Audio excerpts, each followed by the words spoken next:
Hi guys, ito na yung full video ng aking giniling. Nagisa na ako ng sibuyas. Ayan, pababanguhin ko lang siya, tapos ilalagay ko na rin yung bawang. So, medyo makipansin nyo may maitim din yung kawali ko, yun ay nasunog na kaunti. Dahil napriko ko na yung aking hotdog, at saka yung mga patatas at carrot. So, ito ilalagay ko na ngayon yung giniling.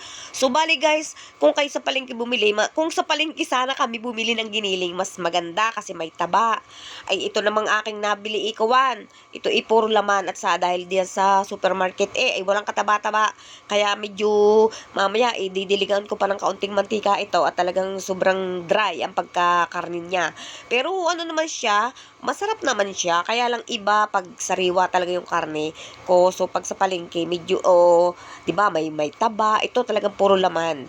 So ito yan guys, nilagyan ko ng kaunting toyo, tsaka oyster sauce, para mamaya ko nababalansahin yung lasa niya. Ganyan naman ang pagluluto, ile-layer mo yung pagtitimpla. Ayan, so gigsay. Kailangan nito sobrang pampalasa kasi nga ano siya, talagang walang taba. Mapansin mo, nakita mo naman sa paggigisa, ang karne pag walang kataba-taba ay talagang mukhang dry talaga. Pero maganda naman, at 'di ba, good for health, 'di ba? Kasi walang fat, 'di ba? Pero pag sa pagluluto, talagang yung texture iba talaga. So ito nilagyan ko na ng bali isang pack yun ng lang, medium na tomato sauce. Yan. So tapos lalagyan ko rin siya ng mga 2 to 3 kutsara ng ketchup. Hindi ako maglalagay ng tomato paste, at medyo nagkasunod-sunod yung luto ko ng mga may rekado, medyo parang nagsasawa na sila, kaya tomato sauce na lang at ketchup. Ayan. Lalagyan ko ng kaunti. Para naman, yung ketchup kasi medyo pampatamis ng kaunti, tapos pampakulay din. Kasi nga, hindi ko nilagyan ng tomato paste. Medyo ang sobrang putla pag walang tomato paste, diba? Ayan, so, gisa-gisa ko lang muna siya. Talagang mapansin yung ibang-iba talaga pag walang kataba-taba ang karne. Ito naman, safe. Lagyan ko ng mga, ayan, 3/4 cup lang yon ng tubig. Pero dadagdagan ko pa siya mamaya. Kasi guys, ito niluto ko ngayon hapon na. So, magtitira na lang ako ng kalahati na pambaon sa eskwela bukas.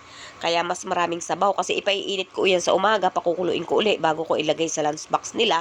Kaya medyo may kaunting sabaw ang aking At lalagyan ko din ng kaunting pampalapot mamaya.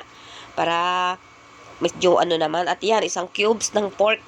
Pork cubes yan guys. So, pag ako'y tinatamad, ito na ang ginagawa ko, yung dinadamihan ko luto sa hapunan, tapos yung kalahati, ititira ko na lang at ilalagay na lang sa lunchbox bukas. At ito na din yung aking chickpeas, at saka yung aking green peas. Yung chickpeas, di ba, tawag natin na garbanzos. Garbanzos. So, yan, pag naluto na, ito na yung aking pre-cook. Kaya nasunog ang kawali ko, nandiyan na yung aking lara, yung bell pepper, hotdog, nandiyan ang potato, at saka yung carrots. Ayan na yung pinakagulay niya. So, yung aking apong bunso ay pinipili ko lang dyan hotdog, at yun lang ang gusto niya. Ayaw niya ng giniling. Kaya, yan.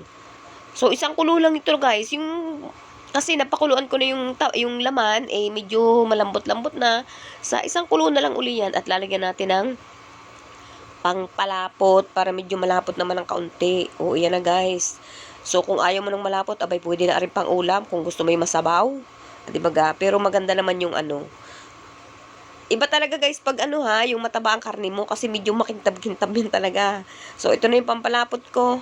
At para naman gumanda-ganda.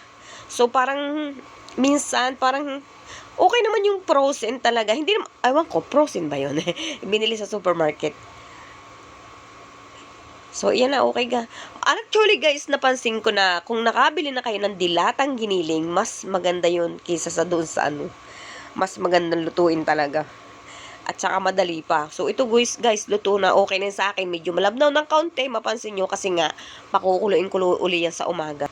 Pero promise guys, hindi napapanis yan. Matagal mapanis. Basta pag napakulo mo na siya, halimbawa, pinakulo mo, huwag mo nga haluin uli. O, yan na guys, di ba? May ulam na. O, hindi po yan minudo kasi wala yung atay. Giniling yan, pero mukha lang minudo. Ayan. O, di kaya kasarap ilagay sa kanin. Nauna pag dito, ako'y matagal mag-upload ng logs kasi hindi mo naman malagyan ng music doon sa. Thank you guys!